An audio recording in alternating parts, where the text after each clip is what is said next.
This evening, Minister of State announces a big shakeup in the Ministry of Health. Demonstrators dance to starve Patton Roy's Green Monsters. Guyana gospel singer makes nation proud in Caribbean Music Awards. Government to embark on a grand crusade to save money. In the region, in St. Lucia, protesters descend upon Parliament building in protest of senator. And internationally, another member of the Trump cabinet is caught lying about communicating with the Russians.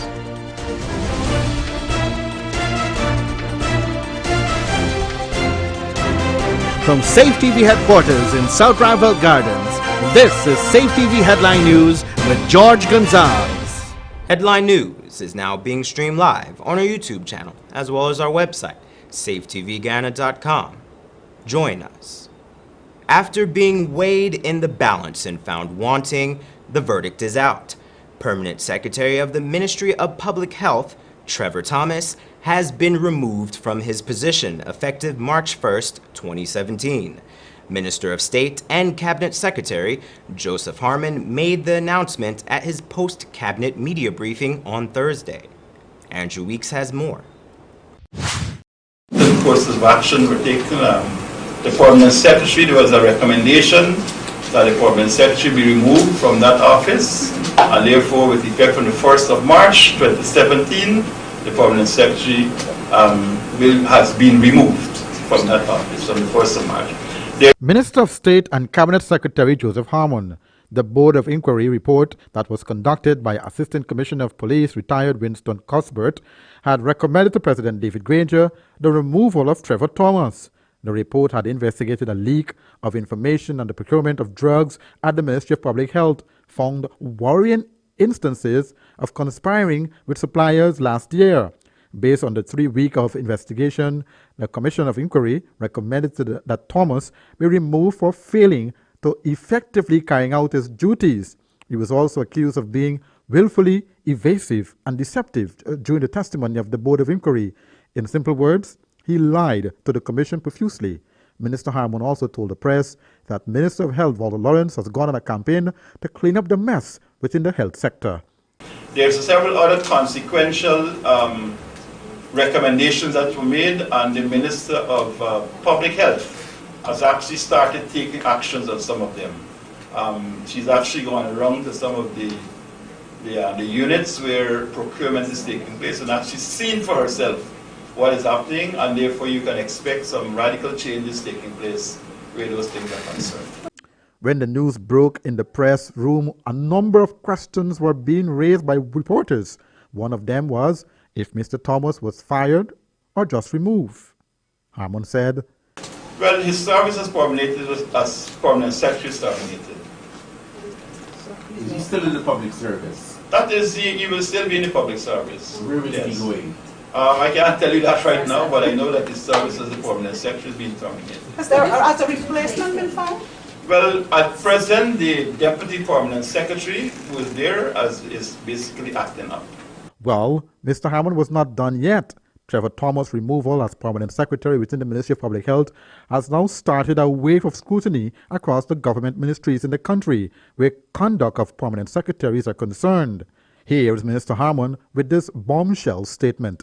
In fact, in another few days, you will probably see changes in many of the government ministries where Permanent Secretaries are concerned. Andrew Weeks, Channel 2, Headline News. Thanks, Andrew. In a move that has garnered much public outcry, the government is going ahead with plans to apply a 14% value-added tax to private education. According to the GRA, only 57% of the private schools in Guyana are registered with the agency, and many of them have not been paying their taxes. Worse yet, only 20% of private schools in Guyana are recognized by the Ministry of Education. Many of them have been dodging NIS payments by putting their teachers on contracts and making clear to them that they are responsible for their own NIS payments.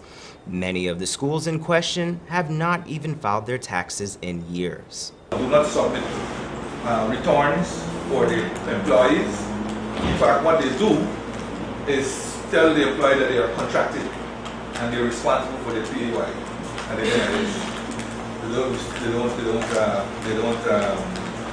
They don't submit returns, they don't submit employers' returns, they don't file income tax returns for the business, and they don't file property tax returns for the business. I will say clearly that even if you have the status of a not-for-profit organization, under the law you must file annual returns of income. Jordan said he would suggest that private schools absorb some or all of the 14% VAT for parents, seeing as most parents cannot afford it, and the school can reclaim the money spent through tax credits. He made it clear that private school owners must know that they can only charge the 14% VAT on their tuition fees if their annual overall income is $15 million and over. The great majority of private schools are believed to be earning well above this number. Minister Jordan cited the exorbitant school fees some parents pay as an example. Offer competitive rates of fees ranging from $144,000 per annum to $300,000 per annum, depending on the grade level of the school. As you can immediately see, almost all these schools, even at the bottom, are literally charging more fees than you would pay at the University of Guyana for a social science course. He said that it must be made clear that the tax is being added to private tuition fees and not private education. He made it known that the tax is not meant to be a burden put on parents. Rather, the government seeks to make tax-dodging schools give their fair share. This effort to reclaim unpaid taxes is a part of an effort by the Ministry of Finance to make rates uniform across the board. The taxes from private education are expected to increase tax revenue by $350 million. According to Chairman of the Public Accounts Committee, Irfan Ali, contractors across the country who have a record of poor quality work are at high risk of being blacklisted by the Public Procurement Commission. The committee met to address several irregularities, which were cited in the Auditor General's 2015 report. According to a Guyana Times report, in most instances, sums of money were overpaid to contractors in mobilization fees. Mobilization fees are a fraction of the contractual cost that is paid to the contractor to get their equipment to the construction site. In some cases, sums of money over the standard or required amount are paid to the contractor, and yet works are still not completed. PAC Chairman Ali supported the call, noting that recalcitrant contractors would not be tolerated and called for their blacklisting. Also, the committee discussed instances in which contracts were given to the highest or second highest bidder without any explanation given. He noted that this is a matter which the regional tender boards would have to address. Coming up on Headline News after the break, parking meters protest continues, and Guyana gospel singer receives music award. Sometimes there's just too much information to keep up with when you're pregnant. What you should and should not eat, what kind of exercise is right for you, how to handle mood changes, even how to determine when it's time for delivery. Don't let your pregnancy be a burden. Watch The Baby Story on Safe TV Channel 2 every weekday from 9 a.m. to 10 a.m. Now you can know all you need to know from conception to delivery when you watch The Baby Story on Safe TV Channel 2.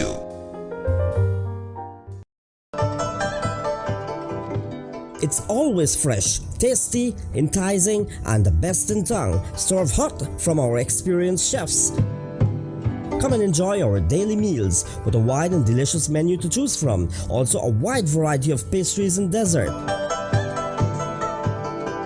We can also host your luncheons, cocktails, parties, and formal gathering. For reservation, call 225-1730, 225-0038, and delivery 225-0195 or 225-0159. The new thriving Chinese restaurant, 32 Main Street, Georgetown. Need a ride around town and beyond? Look no further than Oasis Ride Taxi Service. With affordable prices and some of the best drivers in the business, we've been delivering prompt and reliable service to Guyana for over 16 years. We also offer tours, chauffeur service, and even car rentals. You can call us at 231-5554 or 225-5496. For deals, specials, and more information, find our page on Facebook. Oasis Ride Taxi Service. Let's go. It's next level time, Guyana. Let's get ready for Love and Sunshine Destination Wedding Conference and Expo coming on April 1st and 2nd, 2017 to Guyana, South America. Come enjoy the company of Joy Agnes, Destination Wedding Specialist, Mark Jennings, TV host and lifestyle expert, Jacqueline Johnson, Destination Wedding Expert, Jerry Gavaya, CEO, Roraima Group, Angie Zimmerman, Floral Expert, and Richard Markel, founder of AFWPI. Registration US $100 before March 15, thereafter US $150. Learn from the industry experts, see floral demonstrations, network at the cocktail, and benefit from educational sessions on wedding planning. Contact us for sponsorship at info@joyagnesevents.com. Love and Sunshine Destination Wedding Conference and Expo, a must for all wedding professionals. See you there. Seems like people will try just about anything to lose weight these days. But nothing works better than proper dieting and exercise. So if you're guilty of eating the wrong foods, not finding time to exercise, or can't afford a gym, join Safe TV Channel 2 for Body and Spirit. Aerobics workout with Dick Nunez. Hello, I'm Dick Nunez. Welcome to Body and Spirit Aerobics. Weekday mornings from 7 a.m. to 7:30 a.m. Don't hesitate. Act now, because your greatest wealth is your health. This place is really hot. What's wrong with your AC? It's not working. Well, we wouldn't be able to continue this meeting anymore because this place is extremely hot. Wait, please don't go. Here's a company you can call to get your AC fixed. Action Cool. Honey, what's dinner? I had a hard day. I'm sorry you have a hard day, but guess what, babes? I didn't cook today because the stove is not working. Having trouble at home or at the office? Then call the professionals at Action Cool. Our fully trained technical team have the skills and experience in repairs of all air-conditioned units, refrigerators, gas stoves, washing machines, and a whole lot more. For further information, visit us at 86 Hill and Princess Street, Mandela Avenue, Georgetown, or call us on telephone number 225-7867.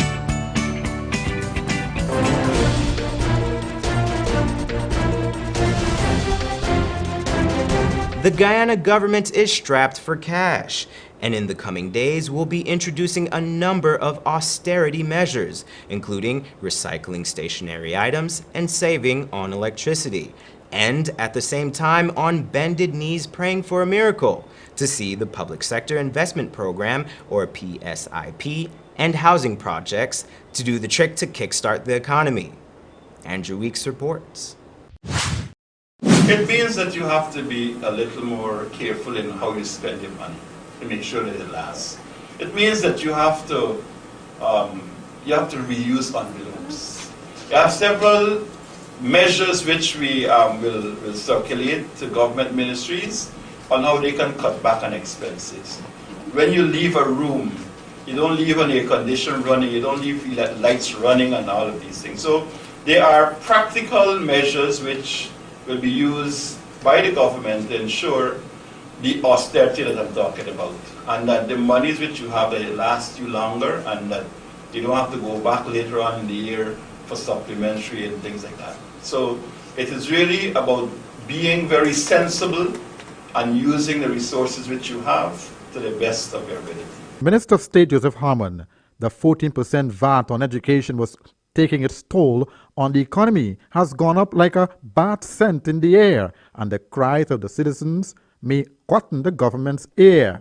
Minister Harmon said this concern came out from the ministerial conference held on Monday. The Honourable Minister informed that despite the coalition's campaign promises, the value-added tax could not be lowered significantly now due to the unexpected expenditures facing the government, such as financial support for Gaisuko, legal settlements, and etc. It was also informed that the new VAT measures did not affect low-income earners in a major way. The Minister of Finance gave an overview of taxation and VAT on private education. It was agreed that the government would review the VAT on private education, and that the Minister of Finance will issue a full statement after this thorough review is done. When asked what measures government intends to put in place to revitalize the economy, Harmon said, well, some of these things that I spoke about, the injection in housing, in fact, basically, it is the expenditure, government expenditure, which basically will be used now to kickstart what is taking place. Last year, we made an admission that there had not been enough implementation of government public sector infrastructure program. This year, as you can see already, the contracts I started to reel off, that we have better organized now, and therefore, all of the works which had been, the contracts which have been placed in this budget, the last budget given by Minister of Finance, a big budget, we're going to use that to ensure that the economy is basically better positioned. Mr. Harmon called for the private sector to play its part in the revitalization of the economy. At the same time, we'll encourage private investment, we'll encourage private sector involvement in the economy. We're going to engage the private sector in a more meaningful and aggressive way so that this partnership between government and private sector can be used, that energy, that synergy which the two parties bring together can be used to basically boost and move this. The rebuilding of new houses from local materials like wood, clay, brick, and concrete by local contractors is the new government's trust, says Minister Harmon. Buying foreign products like wood when it is found in Guyana should not be encouraged when Guyana has the facilities to build them. Minister Harmon went on to state that a white paper on housing will be tabled in the National Assembly that will focus on the method of construction, method of payment, mortgages, criteria for allocation and aided self-programs, and the regularization of squatting in all 10 administrative regions. Andrew Weeks, Channel 2, Headline News. Thanks, Andrew. On Thursday, hundreds of citizens gathered yet again in front of City Hall to continue their quest to starve the green monsters. Here is more. Today's silent protest of the parking meters wasn't as quiet as weeks past. Also, the crowd was smaller than last, but nonetheless, passions ran just as high. This time, the passion was expressed with music. Postponement, loaded full of tricks. Lawyers use it in the court when they're in a fix. Like how this parking meter mess, making GT moan. And folks protesting in the street, the message is postponed. This is the fifth organized protest to the deal for this year. Reasons against the deal are many and have been repeated frequently. As stated various times, the parking deal has been shrouded in secrecy from the beginning. This level of secrecy angers citizens who expected a level of transparency from City Council. Also, just as in times before, many civil society groups came out to speak against the meters. This time, the ire of the group has expanded to Minister of Housing, Ronald Bulkin. This protester explains why. They are blatantly pushing this down the throat of the people. And our economy is not ready for this. And if the Minister of Community gonna rock back and just allow that to happen, it seems that he is part of it too. Right? So definitely, right, he will be mentioned in that. While there has not been word of another protest based off of the continued resistance to the parking meters, it's bound to be a fight that is far from over. People's Progressive Party activist and former presidential information liaison Kwame McCoy was today found guilty of assaulting political activist Mark Benchcop. He was found not guilty of damage to property and larceny. On the guilty verdict, he has been fined $20,000 or could face the alternative of 1 month in jail if the fine is not paid. Magistrate Annette Singh handed down the decision today, bringing an end to a year-long trial that saw Benchcop testifying via video conference from the United States and McCoy taking the stand to declare his innocence. The charges were only filed last year against McCoy, more than 4 years after the original incident took place. McCoy is facing another assault charge in the courts. The other charge is related to the dumping of a bucket of feces on newspaper columnist Freddie Kassoon. Last Saturday, Guyana gospel singer/producer Samuel Medas was awarded the 2017 Caribbean Gospel Music Marling Awards as the new Artist of the Year. The ceremony was held in Barbados. Medas spoke to Headline News on his surprising experience. Andrew Weeks reports. The Caribbean Gospel Music Marling Awards show was first known as the Bahamian Gospel Music Marling Awards to recognize outstanding achievements in Bahamian gospel music. It was expanded to include the rest of the Caribbean in 2000. The vision of the Marling Awards is to inspire and encourage excellence and growth in Caribbean gospel music and motivate Caribbean gospel recording artists, songwriters, producers to produce and create recordings in the spirit of excellence towards the achievement of the kingdom of God, according to the Marling Awards official website. But when Guyanese singer-songwriter Samuel Medas was nominated, he had to fly to Bahamas the same night he was performing at the Papa San concert on the eve of Mashramani. Medas said he was not even expecting an award. My award was probably the first or second, and I didn't know, so I was caught off guard. I didn't even get to go live or anything. And then the place went dead silent, and then all the names of the nominees were called. I had my head bowed. I think a lot of the nominees that had been there before for the previous years, they had a fair idea how the award ran. Because when they called my name, people started to snicker and cheer like they already knew that I was going to win New Artist of the Year. Medas said he had a speech, but it all went away the moment he got on stage. Medas went on to state that now he knows how far behind Guyana is on the music world stage. But it was a great experience just being, not just meeting the artists, but meeting the industry professionals. You realize how really behind we are as Guyanese in terms of the professionalism in music. So being able to talk with them, get their information, hearing their wisdom, that was more important to me than just being there at the awards. I think it's a great thing for Guyana. I just really wanted to make Guyana proud. Samuel Medas said he was mostly proud when he finished singing. The response he got was awesome. But I think the most proud feeling was, when I was finished performing and I came off stage and walking back to my seat and they're cheering and people like, hey, where you from?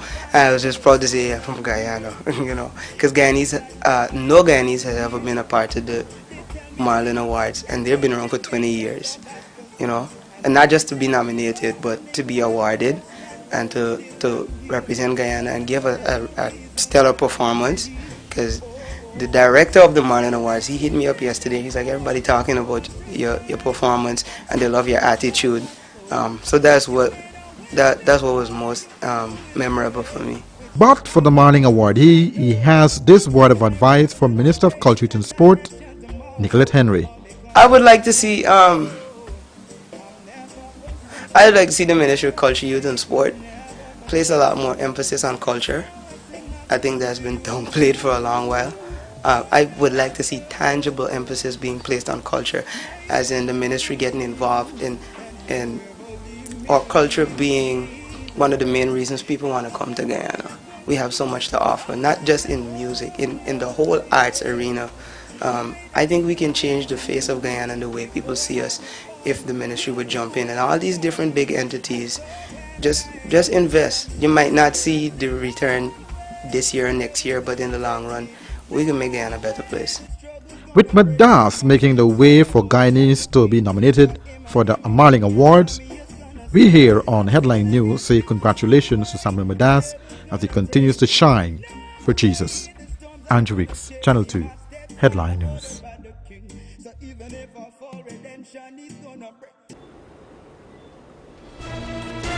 Thanks, Andrew. And keep making a nation proud, Medas. Still ahead, our regional and international news.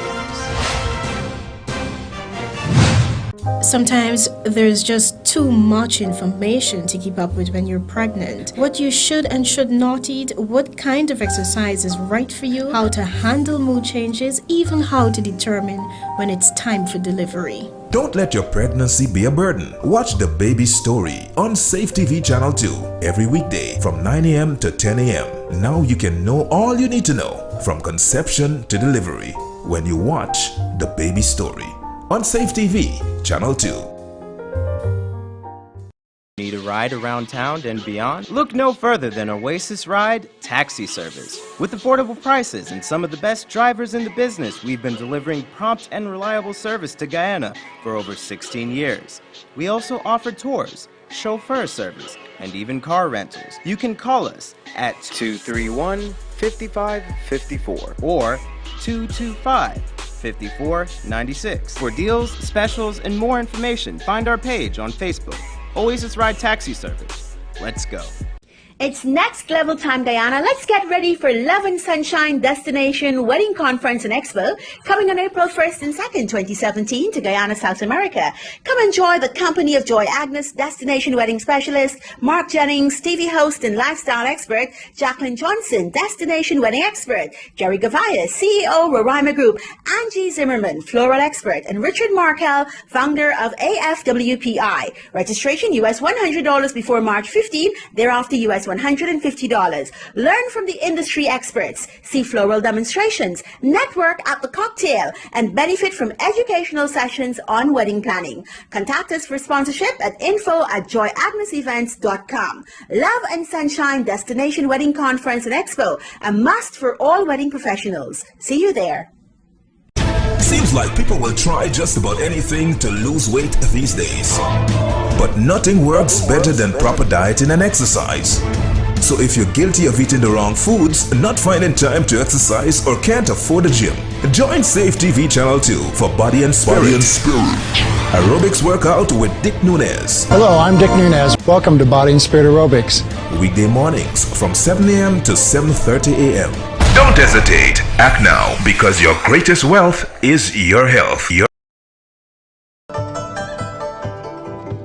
It's always fresh, tasty, enticing, and the best in town, served hot from our experienced chefs. Come and enjoy our daily meals with a wide and delicious menu to choose from. Also a wide variety of pastries and dessert. We can also host your luncheons, cocktails, parties, and formal gathering. For reservation, call 225-1730, 225-0038, and delivery 225-0195 or 225-0159. The new thriving Chinese restaurant, 32 Main Street, Georgetown. This place is really hot. What's wrong with your AC? It's not working. Well, we wouldn't be able to continue this meeting anymore because this place is extremely hot. Wait, please don't go. Here's a company you can call to get your AC fixed. Action Cool. Honey, what's dinner? I had a hard day. I'm sorry you have a hard day, but guess what, babes? I didn't cook today because the stove is not working. Having trouble at home or at the office? Then call the professionals at Action Cool. Our fully trained technical team have the skills and experience in repairs of all air-conditioned units, refrigerators, gas stoves, washing machines, and a whole lot more. For further information, visit us at 86 Hill and Princess Street, Mandela Avenue, Georgetown, or call us on telephone number 225-7867.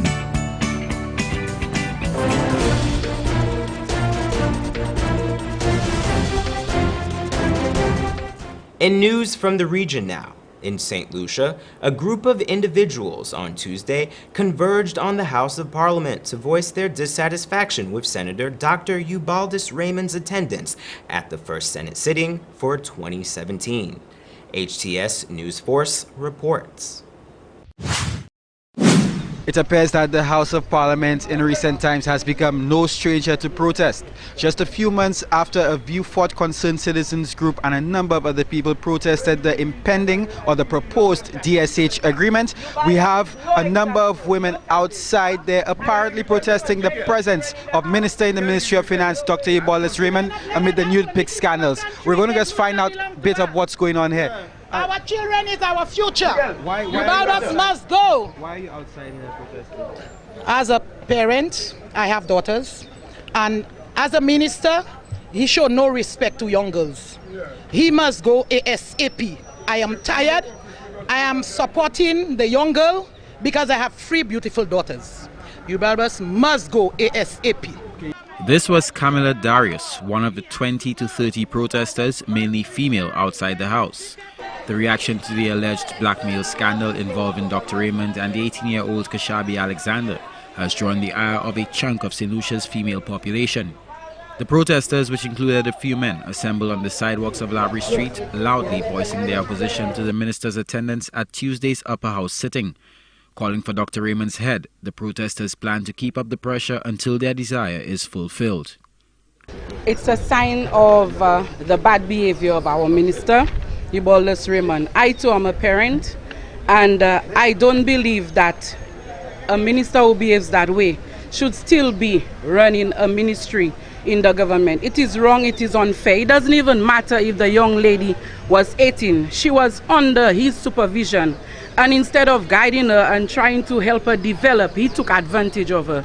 And yes, we will continue to advocate until something is done about Eubalus Raymond. I think it is way past time that Eubalus leaves and resigns from the government, and especially as leader of government business in the House.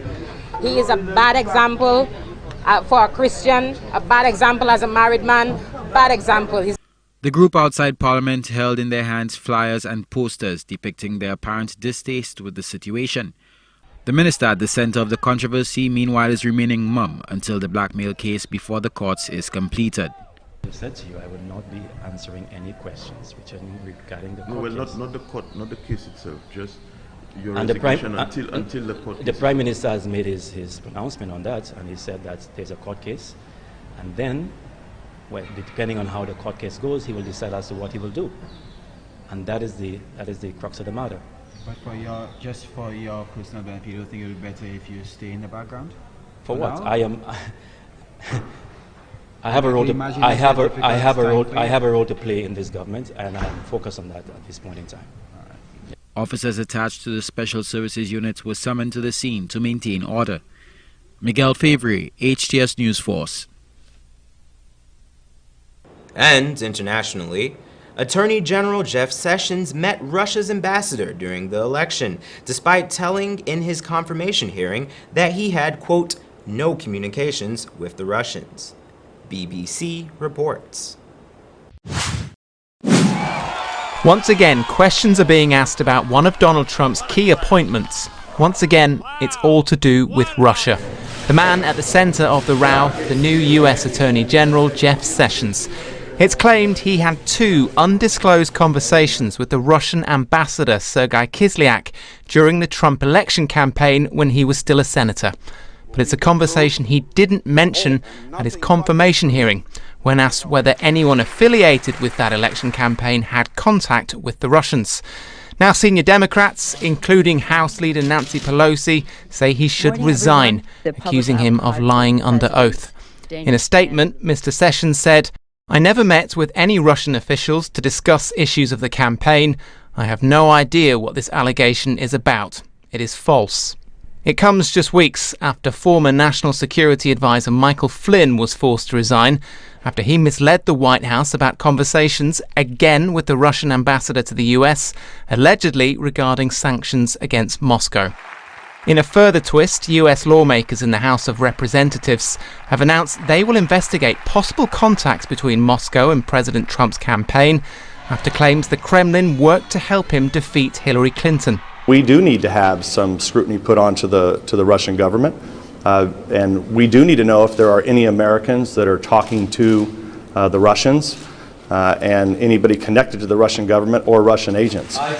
Ever since his election, Donald Trump has repeatedly denied close ties with Russia, but this development is likely to increase that scrutiny even further. Greg Dawson, BBC News. And that's Channel 2 Headline News for this Thursday evening. As we take our leave, we invite you to find Channel 2 Headline News on Facebook, YouTube, and SafeTVGuyana.com. You can also tune in tomorrow morning at 6:30 for a rebroadcast, and Friday evening at 6 o'clock for more news. For now, I'm George Gonzalez, signing out from this newscast. Thank you for welcoming us into your homes, and do have a blessed evening.